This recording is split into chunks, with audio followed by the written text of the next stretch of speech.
शुरू करें जी। हाँ फर्स्ट जी। ऑफ ऑल बेटा ऐसे हाँ राइटिंग जी। हमने स्टार्ट फैन करना क्या है। हो वहां पर? ऐसे राइटिंग उम्र हम बंद कर। Sorry sir.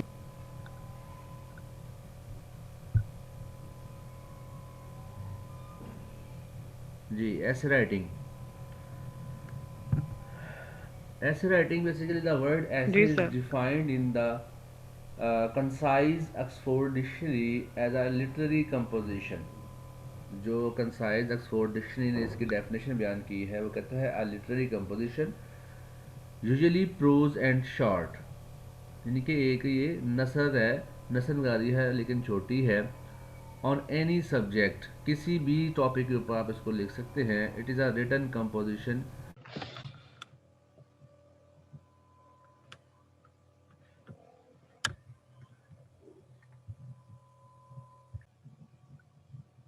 जी, so it is a written composition giving expression to one's own personal ideas.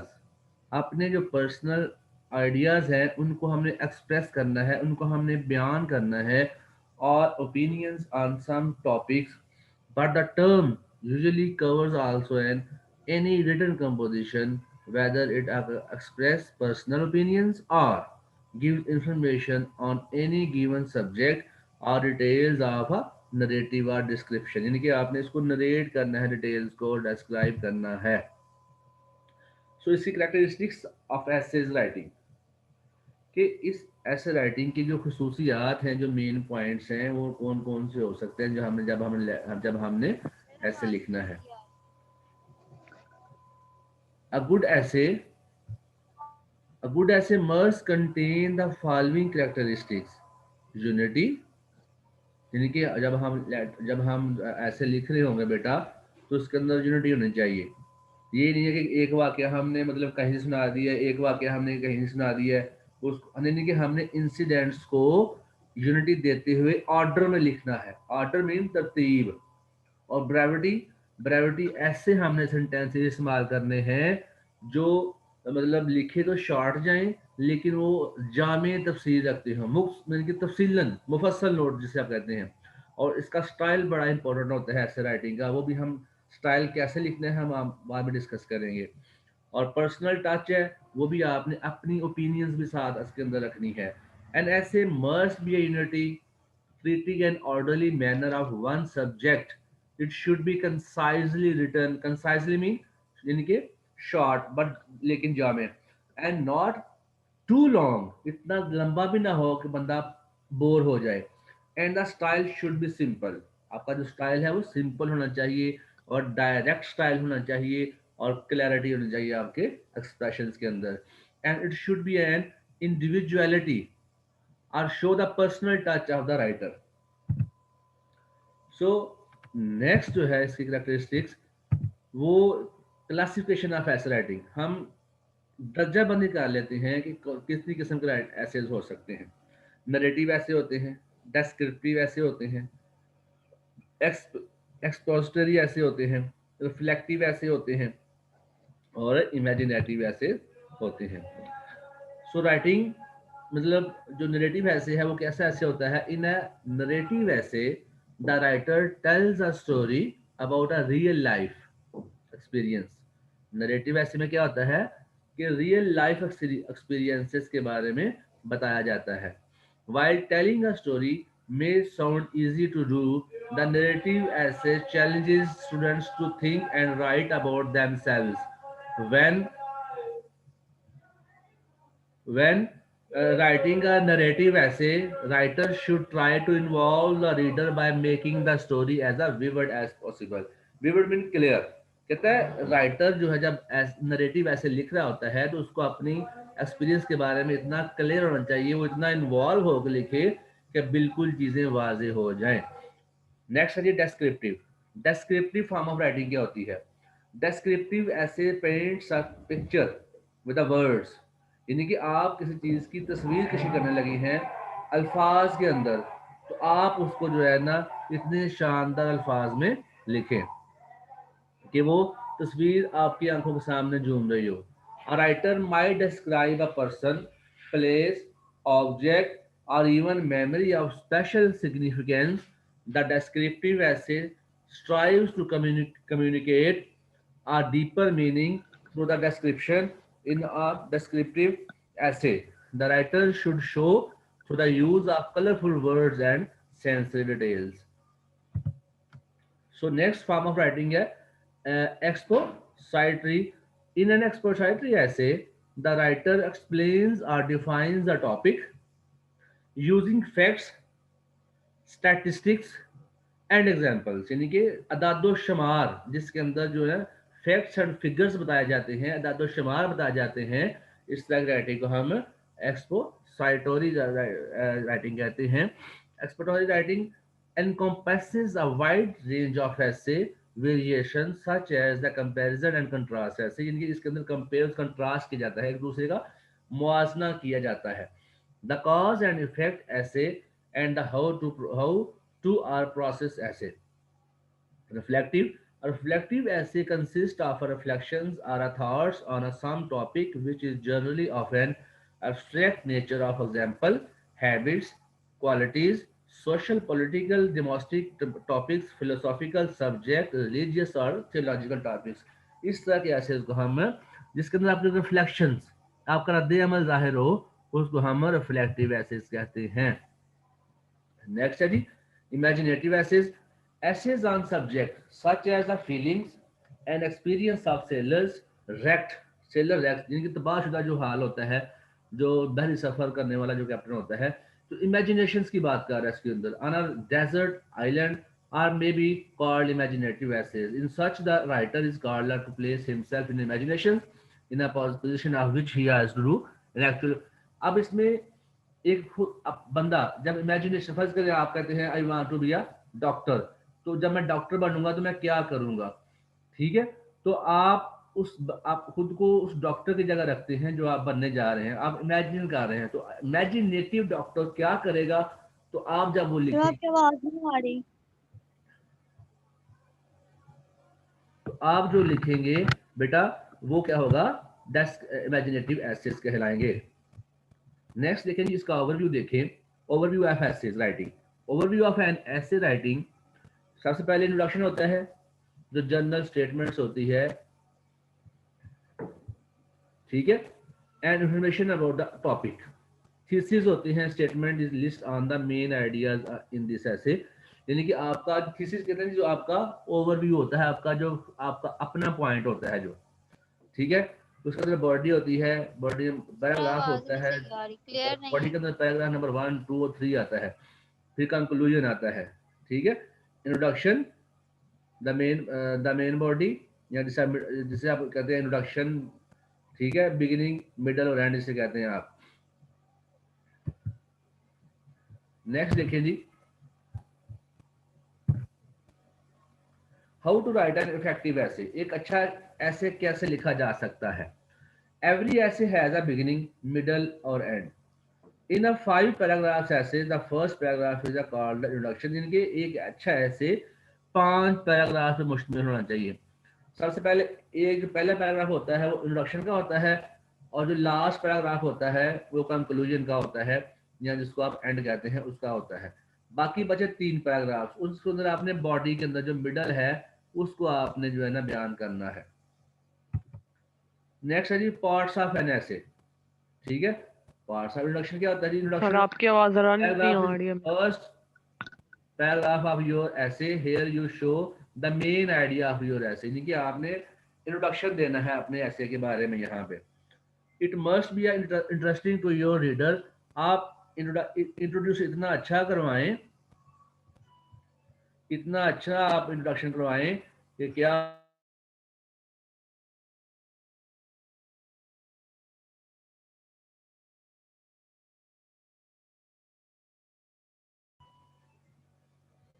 आप इंट्रोडक्शन आप इतना अच्छा करवाएं कि जो जो सुनने वाला है, जो पढ़ने वाला है, उसके अंदर इंटरेस्ट लेना शुरू कर दे, इंटरेस्टिंग बना दें उसको। First of all right the thesis, यानी कि आपका थीसिस क्या है, आप क्या साबित करने जा रहे हैं, आपका व्यू पॉइंट क्या है, आपकी पर्सनैलिटी वहां पे क्या है।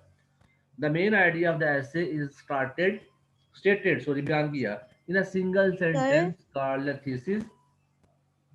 It's called a thesis. Statement provides some background information about your topic. You can you can use interesting facts that you will use later in the essay. So introduction usually has three parts. Introduction कितने, अच्छा देखिएगा, पहले हमने पूरे assess की बात की कि कितने हिस्से होते हैं, लेकिन यहाँ पे हम देख रहे हैं कि तीन मजीद जो इंट्रोडक्शन के हिस्से होते हैं। पहले हमने ऐसे के हिस्से किए, अब हमने उसका जो पहला हिस्सा इंट्रोडक्शन का वो देखना है। Introduction usually has three parts. The hook, सबसे पहला क्या है? The hook, a dramatic opener, यानी कि जो इसका जो ओपनर है, इसकी जो ओपनिंग है वो हुक नाम से कहलाएगी। Consist of several sentences that pull the reader into the essay, यानी कि ऐसे हमने सेंटेंसेस इस्तेमाल करने हैं कि जो रीडर है वो इंटरेस्ट लेना शुरू कर दे। दूसरी चीज इसमें क्या है, दूसरा पार्ट क्या है? दी ट्रांजिशनल सेंटेंसेस, यानी कि हमने एक्शन को ट्रांसफर भी करना है, आगे भी लेके चलना है। ये नहीं कि हम स्टिल उसी के ऊपर रहें, वही बार बार बयान करते जाएं, वही सेंटेंस लिखते जाएं, ऐसा नहीं होता। Connects the hook to the thesis statement. अब आपने शफल करना है इंट्रोडक्शन से थीसिस की जानिब।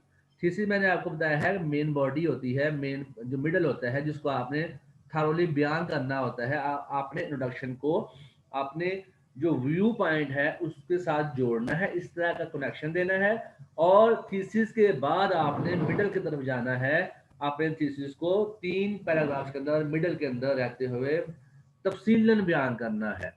The thesis statement is one or two sentences that states the idea of the essay. ठीक,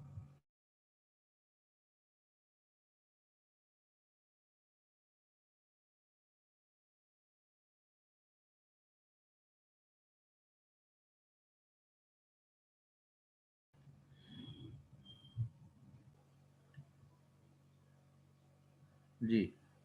तो नेक्स्ट है बेटा,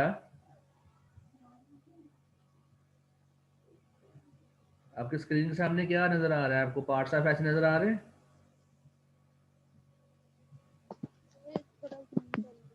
सही नजर नहीं आ रहा। पार्ट्स ऑफ नहीं, क्या नजर आ रहा है आपको? वर्ड वर्ड की फाइल नजर आ रही है या पार्ट्स ऑफ ऐसे नजर आ रहे हैं? स्ट्रेचिंग सर अभी तो कुछ भी नजर नहीं आ रहा। स्ट्रक्चरिंग और ऐसे अभी पार्ट्स ऑफ ऐसे नजर नहीं आया? हाँ, सर मुझे तो कुछ भी नजर नहीं आ रहा। स्ट्रक्चरिंग और ऐसे हाँ,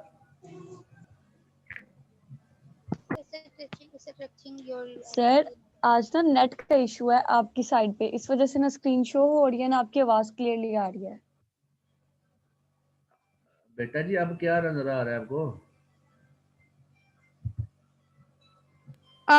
सर सर अब आ गया। अब नजर आई है स्क्रीन सर, सर। आ गया। चले जी, चले पार्ट्स ऑफ एन ऐसे। तो हुक्स और ड्रामेटिक ओपनर्स मैंने बताए हैं, ट्रांजिशनल सेंटेंस भी मैंने आपको बता दिए हैं। ठीक है, जो थीसिस स्टेटमेंट है ये भी मैंने आपको बताया है कि कितने के सेंटेंस के ऊपर मुश्तमिल होता है। सो पार्ट्स ऑफ एन ऐसे ये हमने देखा है पहले।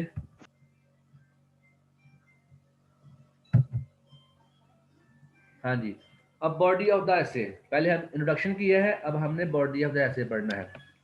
बॉडी ऑफ द ऐसे में सपोर्टिंग पैराग्राफ्स होते हैं। कौन से पैराग्राफ्स होते हैं? Supporting paragraphs. They make the body of your work. ठीक है, आपकी बॉडी को तफसीलन बयान करना होता है। They develop the main idea of your essay. To connect your supporting paragraph you should use special transition words. Transition words link your paragraph together and make your essay easier to read.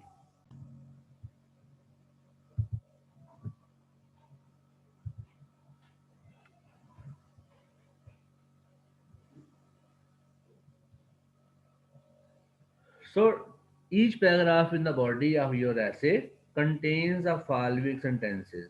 Topic sentences to be about. This sentence tells the reader what the paragraph is going to be about. कि ये किसके बारे में sentence लिखा जा रहा है. Detail of sentence. Your paragraph can have many detail sentences. The detail sentence tells your reader a little more about your topic. जैसे बार इंट्रोडक्शन तो होता है आप किसके बारे में लिखना चाह रहे हैं, लेकिन डिटेल ऑफ सेंटेंस के अंदर आपका जो सेंटेंस है ये हर सेंटेंस जो होता है वो ये बता रहा होता है कि हम क्या पढ़ रहे हैं, किसके बारे में हम पढ़ रहे हैं. ठीक है. सो कंक्लूडिंग जो ट्रांजिशन सेंटेंसेस होंगे, this sentence wraps up that you have already told the reader and get them ready for next paragraph.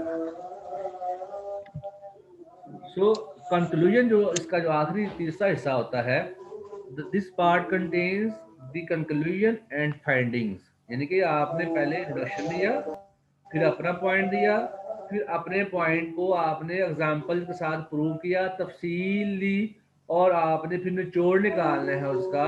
उस निचोड़ को हम कंक्लूजन कहते हैं, जो इस ऐसे का आखिरी पैराग्राफ होता है. कंक्लूजन हम आखिरी पैराग्राफ में लिखते हैं. proves that the theme announced at the beginning of the essay is fully disclosed. The necessary express your personal opinions about the work done. The concluding paragraph typically has two parts. अब conclusion के भी आगे दो parts हैं. कितने parts हैं conclusion के? दो पार्ट्स हैं. The summary statement is one or two sentences which restate the thesis in a fresh way to reinforce the essay's main idea. अब आपने रीस्टेटमेंट ऐसे देनी है कि आपका जो पहला इंट्रोडक्शन है और जो ऐसा सेंटेंस बना देना है ये कि आपकी बॉडी का निचोड़ उसके अंदर निकल आए. द क्लिंचर, जैसे मैंने निचोड़ कहा है, is a final thought which should create a lasting impression on the reader. It is also referred to as the closer, is your last opportunity to connect with the reader. ठीक होगा जी. तो ये आपका मतलब क्लिंचर होता है. आखिरी जो वर्ड हो वो रीडर को फिर आपको उसका इंप्रेशन दे दे. फिर रिवीजन करनी है आपने. रिवीजन के अंदर क्लैरिटी होती है, यूनिटी होती है, कोहेरेंस होती है. ठीक है. प्रूफ रीडिंग कर लेनी है आपने. अगर आप दूसरा लिख रहे हैं तो आपने फिर रेफरेंसेस भी देने हैं. ठीक है जी. Okay sir. अब स्ट्रक्चरिंग योर ऐसे. आपने अपने ऐसे का स्ट्रक्चर कैसे बनाना है, आपने ये सबसे पहले देखना है. An essay should be written in a following manner with the each sentence following an logical from the previous one and with appropriate sign post to the guide the reader. अब आपने कहते हैं ऐसे आपने अपने सेंटेंसेस लिखने हैं कि वो लॉजिकल लगे और हर एक जो सेंटेंस है पिछले के साथ भी जुड़ा हो और अगले आने वाले सेंटेंस के साथ भी कनेक्टेड हो. So an essay easily takes the following structure from it. सबसे पहले इसका होता है इंट्रोडक्शन. स्क्रीन बड़ी कर दूं, नजर आ रही तो स्क्रीन बड़ी कर दूं कि ना? सर नजर आ रहा है सर. ठीक है सर. इंट्रोडक्शन है जी सबसे पहले पहला पार्ट. दूसरा the main body, the development of the issues or thesis or a detail issues. और तीसरा जो पार्ट है कंक्लूजन, जैसे हमने पहले बात की है. अब list of references of the sources of information you have used. सबसे पहले इंट्रोडक्शन है जी. सबसे पहले क्या है जी? इंट्रोडक्शन है. इंट्रोडक्शन को पढ़ते हैं ध्यान से, पहले जरा देखिएगा. The function of introduction is simply to introduce the subject, to explain how you understand the question, and describe briefly how you intended to deal with it. यानी कि इंट्रोडक्शन में आपने क्या बताना है कि आपका जो सब्जेक्ट है, जो मौजू है, आपने सबसे पहले उसको इंट्रोड्यूस करवाना है बड़े सादा तरीके से. ठीक है. फिर आपने उसको बयान करना है कि इस क्वेश्चन, ये क्वेश्चन क्या है बेसिकली. ठीक है ना. फर्स्ट करें हम कहते हैं abuses science, the revolution of science. तो रेवोल्यूशन ऑफ साइंस बजाते खुद एक क्वेश्चन है। तो आपने क्वेश्चन जो इंट्रोडक्शन होता है वो क्वेश्चन होता है आपका समझ लें। फिर आपने इस क्वेश्चन को डील कैसे करना है, कैसे बयान करना है, फिर आप इंट्रोडक्शन के अंदर आप वो लिखेंगे, ठीक है। सो you could begin with defining essential terms, providing a brief historical and personal context if proper appropriate। अगर appropriate है, अगर मुनासिब हैं तो बयान कर दें, नहीं तो रहने दें। और by explaining why you think the subject is significant or interesting। अब आपने अपना जो मैंने कहा ना पर्सनल टच भी देना है कि आप क्या समझते हैं, ठीक है, आपकी राय में क्या है, आपने वो बताना है, वो आपका थीसिस होगा। सो वार्निंग आपको एक अंदर बता दूं, एक some people are far too ambitious in writing their introductions. इनके कुछ लोग बहुत ज्यादा जो है ना इंट्रोडक्शन के अंदर ही लिख देते हैं, जो कि गलत है। इतना ज्यादा लंबा इंट्रोडक्शन ना करें कि आपकी जो बॉडी है उसके अंदर ही आ जाए, आपका कंक्लूजन भी उसके अंदर आ जाए, कोई जो रीडर है वहां से बोर हो जाए, उसको इंटरेस्ट ही ना हो। तो इन चीजों से आपने अवॉइड करना है। Writing a length introduction limits the number of words available for the main body of the assignment. So keep the introduction short, ठीक है, preferably to 1 or 2 paragraphs and keep it okay. So इनके to the point आपका होना चाहिए, okay sir. To the point आपका होना चाहिए। Some students finds is the best to write provisional introduction when starting to write an essay, and they then to rewrite this when they have finished the first draft of the essay to write a provisional introduction. Ask yourself what the reader needs to know in order to follow your subsequent discussion।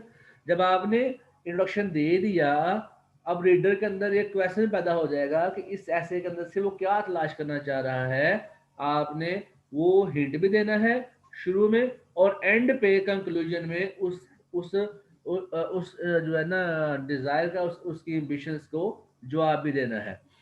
Other students write the introduction after they have written the main body of the essay. Do whatever feels right for you and the piece of work you are writing। तो ये आपका introduction था। Next है बेटा the main body है, development of the issues, इनके thesis है आपका। कि अब मेन जो अच्छा ये बड़ा इंपॉर्टेंट हिस्सा है। हम कहते हैं जी चले जो आता है जो लिख दे इसके अंदर, नहीं, हमने पहले पढ़ा है कि ऐसे के अंदर जो है वो एक यूनिटी हो, एक ऑर्डर हो, एक तरतीब हो, ब्रेविटी हो, और इसका एक स्टाइल भी हो, ठीक है, और पर्सनल टच भी हो। ये तो एक अच्छे एसेस की कैरेक्टरिस्टिक्स है, ठीक है। तो हमने इन चीजों को देखते हुए बॉडी के अंदर जाना है। समझ आ रही है मेरी बात की? ये बच्चों जी समझ आ रही सर। जी। सो सम स्टूडेंट्स, पहला पॉइंट है, जी सम सर। स्टूडेंट्स जी essays sir. Amount to catalogue of factual material or summaries of other people's thoughts, attitudes, philosophies or viewpoints। कुछ स्टूडेंट्स क्या करते हैं, वो एक कैटलॉग बना लेते हैं फैक्ट्स एंड फिगर्स के, दूसरे राइटर्स के, दूसरे मतलब दूसरों के थॉट्स की, एटीट्यूड्स की, फिलॉसफीज की, ठीक है, और एट द अपोजिट एक्सट्रीम, और बिल्कुल इसके opposite, the other students express only personal opinions with little और नो रिसर्च एविडेंस। अब वो कहते हैं ना मैंने खुद से लिख दिया जी। अब आप भी क्या मतलब स्कॉलर है, आपकी क्या थॉट्स हैं, आपको भी कोई मानता ही नहीं है, आप तो भी स्टूडेंट्स हैं, ठीक है। अब एक ना एक अच्छा टीचर जो होता है, एक ऐसे के अंदर कैसे डिफरेंशिएट करता है। कुछ कहते हैं ना बच्चे, सर मैंने तो सही लिखा है, ग्रामर गलती देख लें कोई भी नहीं है, तो मैंने खुद से लिखा है। जी सर। लेकिन अच्छा जो ऐसे होता है वो दूसरों की व्यू पॉइंट्स भी मांगता है, कोटेशंस मांगता है, दूसरों की फिलॉसफीज को आपकी फिलॉसफी के साथ रिलेट करना मांगता है, ठीक है। उसको आपने, आप इतने जीनियस नहीं है कि अपनी राय अभी से ठोस दें, आप अपनी राय को साबित करना है, दूसरों की राय से कंपेयर करें, वहां से सपोर्ट लें, फिर लिखें आप। अंडरस्टैंड? जी सर। जी सर। जी So, sir. so research evidence are जी examples सर। taken from the other writers to support their views. What is needed is a balance, जो कि एक balance की जरूरत है. So third point is the balance between other researchers and the writers analyze of the subject and your own comment will vary. यानी कि change करता है with the subject and the nature of the question. Generally, it is important to back up the points you wish to make your experience with the findings of the other published researchers and the writers. वही बात मैंने पहले आपको बताई है. Next point है जी, you will have likely जी been सर। given a reading list or some core textbooks to read. Use these as your research base, but try to expand on what is said and read around the subject as fully as you can. Always keep a note of your source as you go along. You will be encouraged and expected to cite होता है हवाला देना, किसी का historical हवाला देना. Other authors are to quote or paraphrase from books that you have read. यानी कि आपने अगर किसी का जिक्र करना है तो आपने हवाला देना है, बुक नंबर, बुक का पेज नंबर देना है आपने कि उसने किस बंदे ने किस किताब में किस पेज पे लिखा है. The most important requirement is that material you cite or use should illustrate. उसको बयान भी करें कि आपने उससे क्या फर्ज किया है. ये नहीं है कि मतलब सवाल का अंदर जवाब चना दे के और खुद से है कि फैकी मार दे कि मैंने कोटेशन दे दी है. कोटेशन जो है ना मतलब माय एम इन लाइफ की आपने जो है ना ओके के साइंस एंड वैल्यूज के अंदर लिख दी है, तो ये तो नहीं ना होता ना. प्रोवाइड एविडेंस, सबूत के साथ बात करनी है आपने एसेज के अंदर. The point you are making, you much evidence you use depends on type of essay you are writing. और जिस किस्म का आप ऐसे लिख रहे हैं उसी किस्म का आपने एविडेंस देना है. If you want to a way of evidence on some factual point, bring into you 3 examples but no more. अगर आप अपने एविडेंस को जांचना और परखना चाहते हैं तो उसकी 3 मिसालें दें कम से कम, ताकि आपको पढ़ने वाले को ये पता चले कि हाँ ये बंदा सबूत के साथ बात कर रहा है, एग्जाम्पल के साथ बात कर रहा है. Next is quotation. Should not be used and substitute for your own words. ये आप देखें ना, quotation कुछ बच्चे लिखते हैं, वो जो वर्ड्स आपको टफ लगते हैं ना, औखे लगते हैं, तो आप उसकी जगह उसके सिनोनिम से लिख लेते हैं, खुद से लिख लेते हैं वर्ड, जो कि बिल्कुल गलत है. जो कोटेशन है वो इन्वर्टेड कामास में लिखी जाती है, उसको चेंज नहीं किया जाता. A quote should always have an explanation in your own words to show its significance to your argument.